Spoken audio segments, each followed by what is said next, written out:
Hey Karen, how are you? Good. So today we're visiting the Jersey Friendly Yard of Kelly and Jason Austin, who are co-owners of the Little Plant Company. Their yard is in Pine Beach, and thank you, Jason, very much for inviting us here to show us what you're doing to landscape for a healthy environment, which is the whole point of Jersey Friendly Yards. You're welcome. Yeah, welcome to our garden. This is sort of the little hillside arboretum here in Pine Beach, and we're really going on probably now almost 12 solid years of this. It started in early 2006, but the full transformation to no lawn, I guess, was probably about 2008 when my son was born. I just was like at home on paternity leave and looking out the window at a struggling lawn and about 15 perennials, and then the idea was like, why am I doing this with this lawn? And we just decided to really go with it, and this is sort of the result of, experimentation and understanding of what our limitations were. And I guess that was the biggest thing, was like, what are the limitations and how do we leap over them? Because we decided not to do sprinklers. And a lot of times when people come, they're like, oh, well, I'm sure there's sprinklers, or asking all these other questions, but there really aren't any sprinklers. So that has been a huge obstacle in this way, but we sort of let the plants be the ladder to get us up over the wall of no irrigation. And so most everything that's here is some sort of drought tolerant native plant, whether it's from the Midwestern prairie or right here in the Pine Barrens of Ocean County. That's generally the plant palette that we chose, because we really wanted to have these plants that were adapted locally, but if they weren't local, adapted to really sandy, dry, sunny, treeless conditions. And there are a few trees, but they started off 6 inches tall, and we're editing those periodically too, to keep the maximum amount of sunlight here on the flowers, because we do actually cut a lot of the flowers and use them for different things too. So we wanted to keep the emphasis on the sun and not let it transition to too much shade anyway. So that was kind of the beginning part of it all, and wanting to work with what we had, but at the same time wanting to sort of use this as a way to learn and understand what I had and the ecology of the Pine Barrens. And there were so many things that went into that, but really at the end of the day, it was looking around at our industry, the horticulture industry that we're in, and especially like the lawn end of that industry, and looking down the street and seeing all the chemicals going on my neighbor's lawn, and just seeing the chemicals like splayed out over the road, and then seeing the guys with the leaf blower blow the chemicals that went into the street, into the drain, that went down the street into the drain. And then I'm just like, that's all going right into the bay, and that's my bay, and I don't want that. And the fertilizer inputs of lawn, the chemical inputs of lawn, just the fossil fuels of all the gas with the lawn was driving me crazy. And then I knew that I didn't want stones either. I look around and it's all stones everywhere, and that's some sort of thing that I wasn't used to. Coming from Maryland, I had never seen stone as a surface for people's yards before. So I was kind of like, okay, so it's not going to be that either. What can it be? When we first moved in 2006, we just had an idea to develop like a couple of small beds that wrapped around the house, and just mow this lawn, and eventually have a space for a dog or a kid or something, soccer goal or whatever. But that began to be this challenge with no sprinklers, and just again like the refusal to accept the traditional sort of overconsumptive type of care that lawn needs. We were just like, all right, let's keep it small and neat, but then at the same time we kind of figured like, let's develop all of it. And then the cost input of that began to start to factor in. So there was all of this waxing and waning that was almost like this conversation in my own brain, and then this conversation with my wife Kelly at the same time of how this could develop, what it would be, should there be a plan, is there a need for a plan, and the end answer to that question was there was no plan. The plan was to just plant native plants all over the yard, and then ultimately like hope that the conditions were exact enough that the wild plant or the plants that we planted in the garden reproduced in a way that they formed this sort of tapestry of things, that this suite of plants that all did really well together. And I think that one of the sort of measures of success in a garden is reproduction of the native plants that you have in your garden. And when you have seedlings of plants in your garden, you know that they're happy and you know that they're doing well, and you have put the right plant in the right place the first time. And so that kind of began to sort of slowly happen. And I guess the real turning point of like letting go of what was the lawn patch was seeing little blue stem, which is sort of in here. There's a couple little blue stems in here.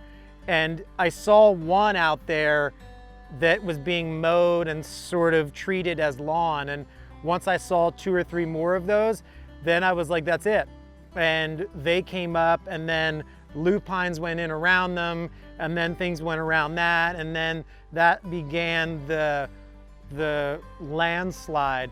But then there was a certain point too where, again, with the seedlings and the things that are just going to happen serendipitously, is that we knew like within like the 3rd season that milkweed and lupine and all of our grasses were just going to easily reproduce from seed and become more of a bigger players in the garden, and they make up probably the most of it right now are those things. There's a handful of other more ornamental natives in here, and a couple of peonies that aren't going to ever really come back from seed in any way, but they're perennials, so they just do their thing. But you know, so that's been the idea as we've moved through time too, is this editing process of encouraging the things that easily reproduce from seed, and then trying to make space for things that might get bullied by either shade or an overly aggressive Indian grass or something. I worked for Kurt Blumel in Baltimore, Maryland, who was sort of the king of ornamental grasses when I was in college, and he was a huge mentor for me as far as like using ornamental grasses in the landscape. And so getting to work at his nursery and learn them all, I've always had grasses as this baseline for everything that we do as a company and for everything that we design. And we're also at the beach, and grasses sort of represent this beachy sort of vernacular for me, this look that screams beach. I mean, dune grass is the fabric of the barrier island and all of our coastlines. And so while this isn't a situation for dune grass necessarily, there's so many other different grasses here that will grow in the secondary and tertiary dunes along the coast that are fully functional in our sand, because really our soil is one step away from being river bottom sand. And I think that again has been kind of a challenge. So right up in front of us is Asclepias tuberosa, the butterfly weed. There's probably 5 kinds of Asclepias out here. There's tuberosa, verticillata, purpurascens, syriaca, and plexicollis, and they're all unique and really cool. The syriaca is the wild milkweed that we'll see over there, which is probably the only plant out front here that I wouldn't recommend for a small space like this. We've got the lupine, of course, which is so beautiful, and the lupine is the only host for the Karner blue butterfly, which is a federally endangered butterfly. And right now in New Jersey, there's one place in all of New Jersey where wild lupine grows. So having it here in our garden like this is pretty remarkable. And while the seed didn't originate in New Jersey, the idea that we could have the Carner blue butterfly here is pretty cool, because you know, the only way for that butterfly to come back is for the fragmented habitat to connect. And if I have lupine and Joe and Katie have lupine and Admiral Farragut Point has lupine and Adam and Christine have lupine, and then everyone has lupine. And I think that that's a big thing right now, is this fragmentation and then connecting that so all these things can move around. Couple different grasses, Sporobolus, Panicum, Sorghastrum are all in here. They're all our favorites. But one of the things that we collect is the Baptisia, the false indigos. You can see all these, all the different colors. They're a legume, which is, you know, a pea. But what they do that's so neat, just like the lupine, is they take atmospheric nitrogen and put it back into the soil with these special little devices attached to their root system, and that benefits everything around them, which is so cool.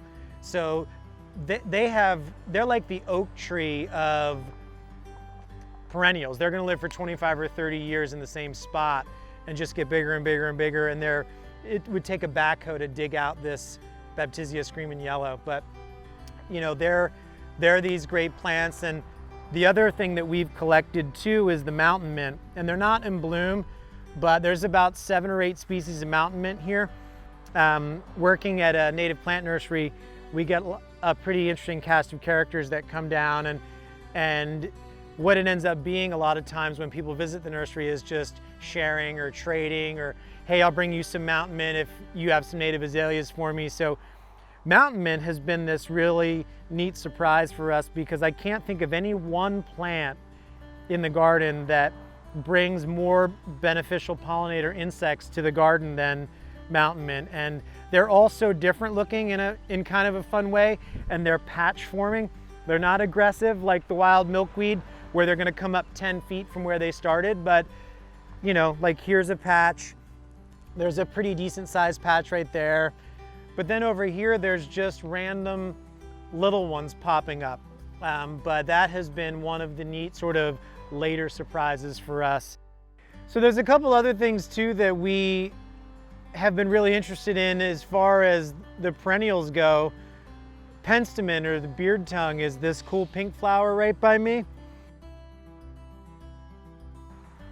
Really, we started with, I think, 3 species of Penstemon, and I don't know if they've hybridized. I struggle to recognize the difference between the 2 that remain, but they are a short-lived perennial as opposed to the Baptisia that's a long-lived perennial. So they move all over the garden and they last for 2 or 3 years, and then that's it. I mean, this is right at the edge of the bog garden, like tucked under a rock, and they seem to just happen wherever there's a little patch of open space. The lupine or the Penstemon will move into it. But this is Penstemon shorty eye, and there's also Penstemon whippolianus in here, and there's another Penstemon too, maybe digitalis. But I just got a really crazy Penstemon that we're going to plant too, that is 6 to 7 feet tall with these red flowers, and it's from the hill country of Texas, which has really challenging soil too. So I figured it would probably work well in here, but I don't know where that's going to go yet. I don't have any space, but you can see more of the false indigo, the Baptisia in here, and really there's just a peppering of milkweed through here too. And one of the strategies for cutting some of the tall species of plants really in this corner is it gives some of these lower things that get shaded or bullied later in the season all of this time right now to photosynthesize and get a little bit stronger. And so there's less of a competitive thing where eventually the big raging silphiums are going to shade them. So this is kind of turning the tables with that. This is the biggest cutback we've done, I guess, for things in the last couple of years. So it seems to be working well. But since we're standing here, I'll talk a little bit about the bog garden. So this is all bog plants, and a bog would be an open, sunny wetland where a swamp would be a shaded wetland or a forested wetland. And, you know, a swamp would have maples and Atlantic white cedars and sweet bay magnolia, where a bog would have, you know, cranberries, blueberries, different things like that, asters, lilies, and then a bog would also have carnivorous pitcher plants. And that's what this is a collection of carnivorous plants. And the New Jersey pitcher plant is in here, and then these are all hybrids and species that occur further south, but they're all hardy. They come back every year. I don't do anything at all to it, but there is a rubber liner in there that keeps it hydrated. There's some chipmunks that live in there. They've eaten all the orchids, but we're okay with that, sort of. But basically, these plants are catching insects, and they're being digested when they fall down into the tall tubes. So everything in here is self-sufficient too, and it just so happens that all these other neat plants grow with them. Swamp pink. There is a milkweed in here that hasn't come up yet, and edible cranberries again, and a few other different strange things like gentian, and probably 2 or 3 kinds of orchid, and then a couple of other rare things in the lily family that aren't blooming now. But we've been collecting these plants for quite some time, and it really has remained like this for probably 8 or 10 years since the last time we did anything to it. So, you know, maintenance free.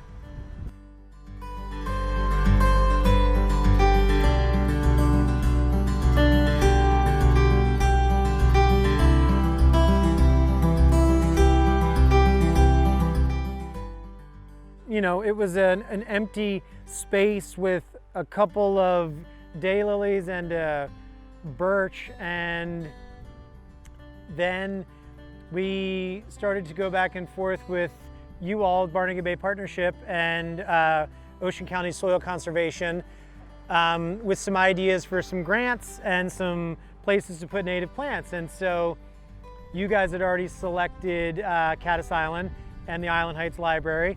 And then we decided that we would find a spot that might be on the other side of the river or close by, somewhere that needed plants, but at the same time, somewhere that maybe had a bit more of a challenging sort of situation, so we could really highlight the native plants and say, this is what really works. So if you really look down at this asphalt millings, like, this is what we planted these native plants in. And they're all thriving. We planted maybe 150 plants total and lost 0. And now again, as I continue to beat the dead horse of seedling reproduction with these plants, we're seeing probably 8 of the 15 species in this whole garden reproducing here in the garden from seed. So this is the worst soil that I've ever seen on the face of the earth, and everything still seems to do okay with it. And then we didn't plant that Coreopsis at all. That just happened. So all these other things are happening, and I think that one of the initial things that when we first got into this was me doing a sort of a survey of the riverbank and trying to identify a handful of native plant species that grow here. And then we took those plants, found a nursery that sold them, put them in, and then added some milkweeds and some other things to it. But a lot of it is also growing in our front yard too. So we were already very familiar with them and how they would do, and we knew that they would do the sand and do the sun, and this is unirrigated as well, and there's really a tremendous rate of success in here, and we see tons of caterpillars and monarchs and things in here. So that's really exciting too. And we could walk down and check it all out, but there's so many of the same things. There's the penstemon, there are the little blue stem, Indian grass, goldenrod, purple coneflower, every imaginable type of local native, and the echinaceas and some of those things are you know, they're the Midwestern prairie natives. So again, that mix is, you know, something that seems to work because of the tolerance of the dry sandy soil.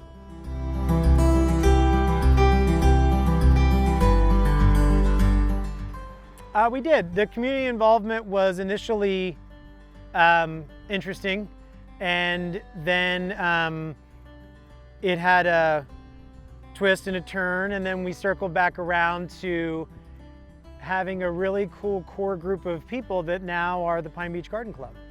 And what ended up happening was one of the volunteers also donated more money, and we bought more plants to really fill in the whole garden. But just as soon as, I mean, we had literally finished, people really started to use this gazebo. And you know, the Admiral Farragut School used to be here in Pine Beach, and so this is memorializes the Farragut Sailing School. And pretty much the garden was an instant success with tons of flowers, tons of insects, tons of beneficial things, birds. And what'll happen is there's so many hawks that the birds can hide in the trees. They can come down and pick off all the seeds from all the plants and then go back into the trees, because this is too much open space. So the red-tailed hawks and the Cooper's hawks will come and grab all the little birds that want to eat all the seeds. So it's an interesting way that they can find, you know, water, shelter, food. So you've got all of the components for wildlife habitat. We don't have deer on this side of Route 9. So between Route 9 and the river is this little sliver of New Jersey. So we sort of don't have deer. I've never seen deer down here anyway. So they would eat it, or they would try it. I don't think they would eat the milkweed, but they would certainly sample some things. So, but yeah, we can go down that way and see a few of the other things. There's that Amsonia here too. Again, the Ozark Blue Star.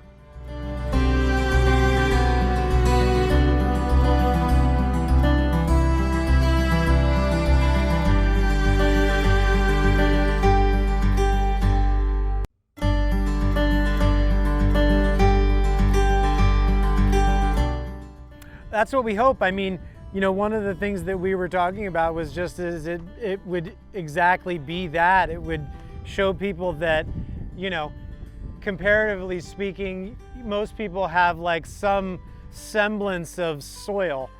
And so if these plants can work in rocky, gravelly road fill, you could certainly plant native plants in your garden. And this was intentionally designed and spaced out in a way that is digestible in some capacity for the homeowner. So if you have 50 by 100, if you have 25 by 10, in some way, shape, or form, you could take a small sampling of this and know not only these plants are existing at the bottom of your street in the wild or in your town in the wild, but so you know that they'll work in your own garden.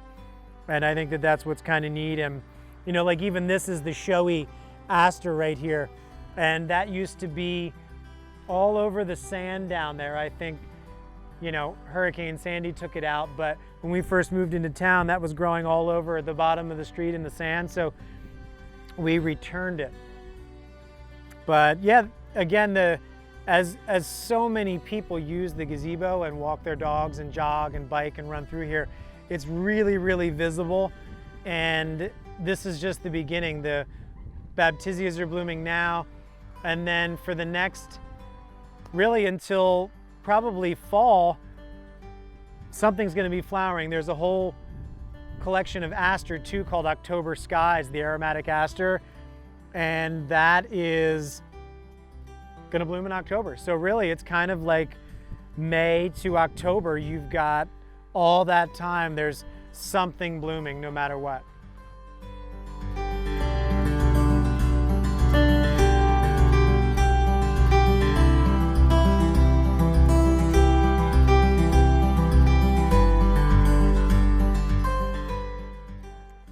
Yeah, so this garden down here on our street is where our friends Joe and Katie Reed live, and we've all been in Pine Beach for about the same amount of time, for about 15 years, and they've seen our garden develop and gotten excited about developing their own yard and slowly transitioning just a lawn landscape into more of a wild meadow garden with a few areas for vegetables and all kinds of different things.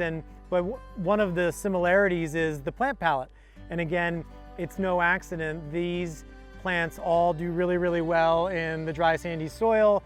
And seeing them do well, they have to drive by our house every single day. So 10 years of looking at that, they wanted to add their own touch to some of the things that we had. So it's been a bit of an evolution just like ours of adding, editing, and they're kind of in that phase now where, you know, you're starting to get plants reproducing from seed. So, you know, I continue to harp on that as a measure of success, but they have it. They have seedlings of all the echinaceas and the penstemons and the rattlesnake master and all those things. So what you're seeing is you know, another successful native plant garden that requires such a minimal amount of input to keep going, and it's a lot less resource consumptive than other more traditional gardens. But there's a few different unique things here that we're not growing. There's the Carolina rose, there is bearberry, and bearberry is a fantastic ground cover that we don't have any longer. We had it for a while in the beginning, but I don't know where it went. But they've got beach plum, and they actually have quite a bit of bee balm, which we don't have either. And for whatever reason, we never did much with bee balm, but there's several species of milkweed in here too. And Joe and Katie were fostering some caterpillars last year because they were getting eaten by, I think, a cardinal, but you know, which, you know, you want to give, you know, and take relationship with nature, but at the same time, like when you're just seeing all these caterpillars picked off like crazy, you know, there's this thing, you know, that you want to save them and protect them and help them out. And so there's a species of milkweed in here called the prairie milkweed that has so many caterpillars on it. And then over on the side there, they have the wild milkweed too, which, you know, at some point is going to get into, like we have you're going to get into the edit mode because it's going to pop up on the other side of the street in the neighbor's gravel, you know, or maybe like in one of the downspouts. But you can see the wild indigo and the juniper. They have a lot more trees than we do, but a lot of the trees are native. You've got the oak, you've got the eastern red cedar, and the sassafras and the pine and the birch, and all those function well in the sandy soil too. And I think that, you know, one of the funny things with the sort of the connectivity of hillside here is we were talking earlier about connecting the habitat and eliminating the fragmentation of habitat. So it's like milkweed, milkweed, milkweed. Then we have some neighbors down there with some milkweed. Then we have some people over there on the other side of town with milkweed. And pretty soon, if everybody on every block in this town has milkweed, the Xerces Society can come to Pine Beach and it'll be the milkweed epicenter of central New Jersey. So that's the idea, is to encourage all these homeowners to just even start small with a small, like 10 square foot patch of lawn, pull that out, plant native plants, and just start to, you know, really figure out what works for you in your area. Contact, you know, a not-for-profit, contact a native plant nursery, contact someone in your town or a garden club or someone that might know, and then there you have, you know, some people that can steer you in the right direction and offer some advice, share some plants, share some seeds, and get you started off on the right foot. And then, you know, the sky's the limit, and you can see how beautiful their yard is. It's, you know, just another great success story, an example of how to work with rather than, you know, and I think that that's what we hope to do with this, is encourage and support and just provide an educational, you know, outreach for people that are looking to do something different. And hopefully this isn't different as we move into the future. Hopefully the normal that's normal now is different